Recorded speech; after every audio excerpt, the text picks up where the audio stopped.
วนชมพฤกษมงคลต้นชวนชมเป็นอีกหนึ่งต้นที่มีดอกสวยงาม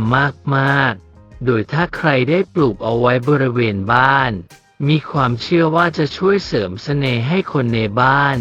เป็นที่นิยมชมชอบสำหรับใครที่ออกงานสังคมและมีการเจรจาบ่อยๆลองปลูกต้นชวนชมไว้ที่บ้านสักต้นสิคุณอาจจะเห็นความเปลี่ยนแปลงก็ได้ความเชื่อของคนไทยชื่อชวนชมยังเป็นชื่อที่มีความไพเราะเป็นสิริมงคลและชาวจีนว่าปู้กุ้ยหวยซึ่งแปลว่าดอกไม้แห่งความร่ำรวยแต่ดอกชวนชมมีสารอะบาเบไซด์เอชูเบียไซด์ตรงน้ำยางสีขาวถ้าน้ำยางถูกผิวหนังจะทำให้ผิวหนังอักเสบเป็นผื่นแดง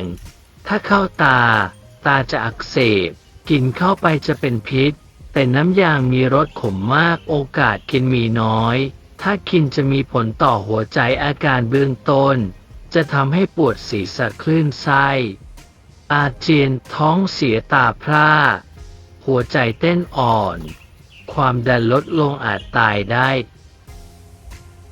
การปลูกเลี้ยงต้นกล้าของชวนชมที่ปลูกในกระถางชวนชมควรปลูกในที่มีแสงแดดจัดในช่วงครึ่งวันเช้าดินที่เหมาะสมคือดินร่วนระบายน้ำได้ดี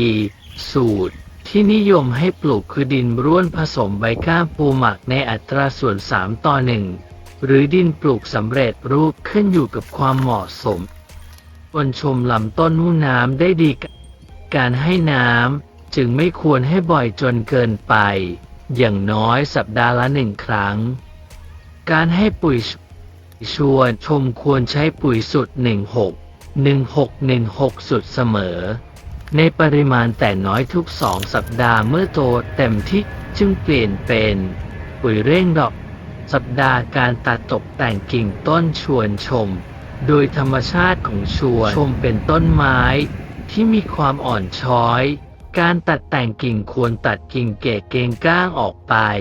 เพื่อให้อากาศถ่ายเทสะดวกและได้โชว์โคนหรือหัวที่สวยงามของชวนชม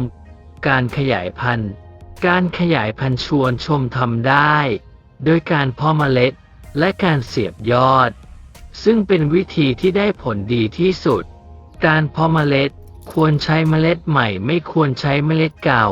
เก็บไว้นานเมล็ดใหม่จะมีเปอร์เซ็นต์ในการงอกเยอะกว่านำเมล็ดไปเพาะในตะกร้าที่มีส่วนผสมของทรายหยาบกับขุยมะพร้าวในอัตราส่วน1:1การเสียบยอดต้องคัดต้นต่อที่แข็งแรง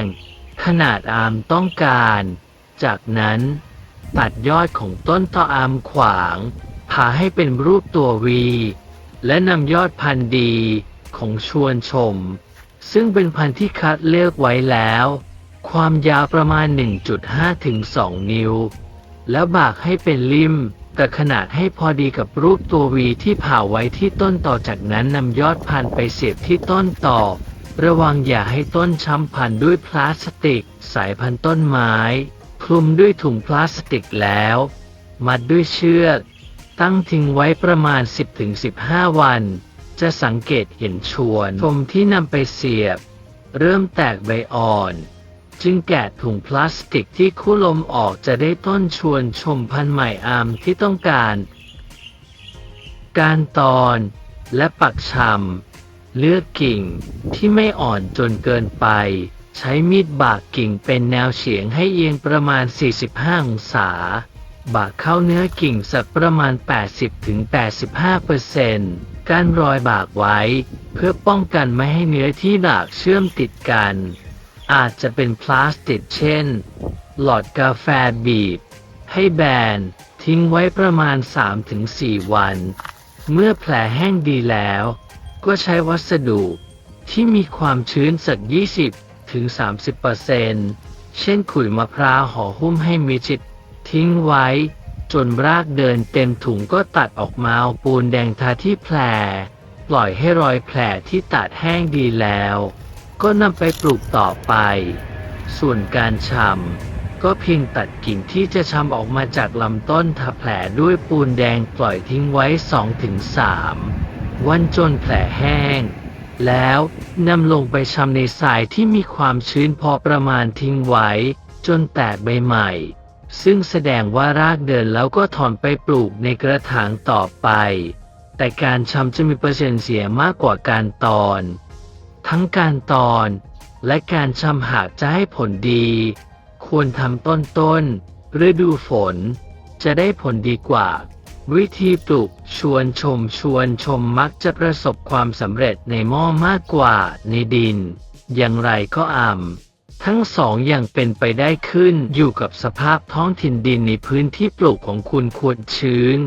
แต่ไม่เปียกหากเติบโตบนพื้นดินการวางตำแหน่งชวนชมของคุณบนแนวลาดเอียงเล็กน้อยจะช่วยให้น้ำไหลออกรักษารากและหางให้ปลอดจากโรครากเน่า